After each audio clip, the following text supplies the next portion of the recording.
Ilang petisyon na inihain ng ilang transport group para itaas ang pamasahe dahil sa sunod-sunod na oil price hike.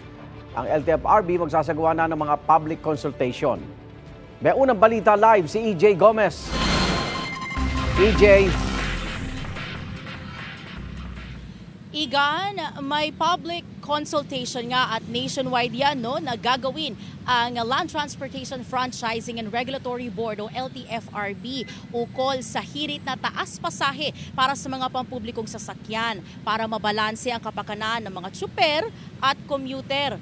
Hati naman ang opinyon ng mga kapuso nating tsuper at commuter sa ukol o tungkol sa kung ano nga ba yung sapat at abot kayang dagdag pasahe para sa kanila.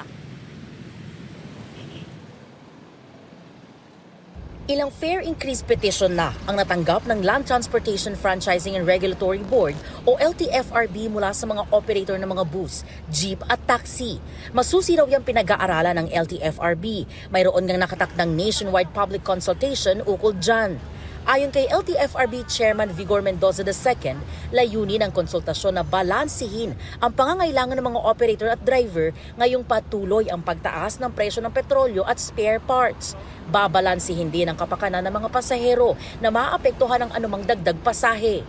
Sa ngayon, ang minimum fare ay 13 pesos sa tradisyonal na jeepney at 15 pesos naman sa modern jeepney. Sa pinakahuling petisyon na isinumite nitong nakaraang buwan ng hindi bababa sa tatlong transport groups, 2 pisong taas pasahe ang hiling para sa parehong traditional at modern jeepney. Kasi po ma'am, tumataas ang diesel grabe taas ang diesel. Sa hinihingi nila, sa 2 pesos, pwede na rin siguro. Meron din kasi pasahero ma'am na hindi nagbabayad ng sapat. Pero sabi ng senior citizen commuter na si Antonio, dapat piso lang. Pero yung minimum fare, piso lang. Wala nang dagdag pa. Pagka marami mga sinasakyan mo, everyday, di magkano rin yun. Wala naman akong sahod kasi pension na ako. Mungkahin ng estudyanteng si Rashid, pisong taas pasahe muna para di mabigat sa bulsa lalo sa mga wala pang trabaho.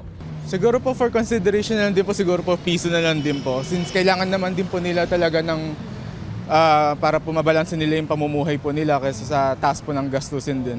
Pabor naman ng warehouse employee na si Nilo sa 2 pisong taas pasahe. Sa akin okay lang naman yun. Kasi nagtaas na rin naman yung sahod ng mga sa minimum Para fair lang din. Kasi tumataas din naman yung mga gas. Para sa akin mahirap talaga. Yung bilang isang driver kasi ang sakay mo buhay. Naiintindihan naman ng jeepney driver na si Montano ang sentimiento ng mga commuter. Kung yung piso ma'am na idadagdag, okay lang ma'am yun. Pero kung yung 2 pesos ma'am, ano na ma'am yun ma'am? Sobra na. Mabigat ma'am yun. Kasi kawawa naman yung mga pasahero Meron ding petisyon para sa taas pasahe sa mga taxi. Mungkahin ng driver na si Jerry.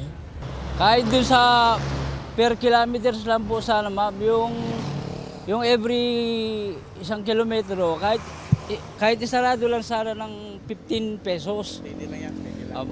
Kasi kung minsan, pag hindi na umaabot ng 1 kilometro, hindi na siya pumapatak ng 13.50. Nakatakda ang pangunahing konsultasyon sa Central Office ng LTFRB sa Quezon City sa Lunes, November 10. Igan, plano ng LTFRB na isumite yung kanilang posisyon at rekomendasyon sa Department of Transportation bago o sa November 17. At yan, ang unang balita mula rito sa Cainta sa Rizal. EJ Gomez para sa GMA Integrated News. Igan, mauna ka sa mga balita, mag-subscribe na sa GMA Integrated News sa YouTube para sa iba't ibang ulat sa ating bansa.